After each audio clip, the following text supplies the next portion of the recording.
Today, I'll show you a simple way to unlock your phone's screen lock or password without losing any data.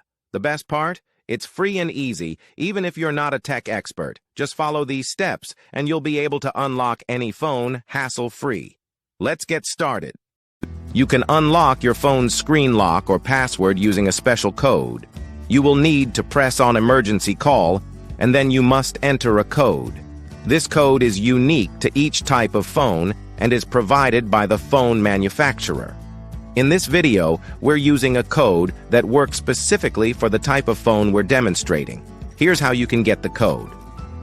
Visit this website that provides unlock codes for free using a unique method. And that's it. Now you can unlock your phone without losing any data. See you in the next video. Bye.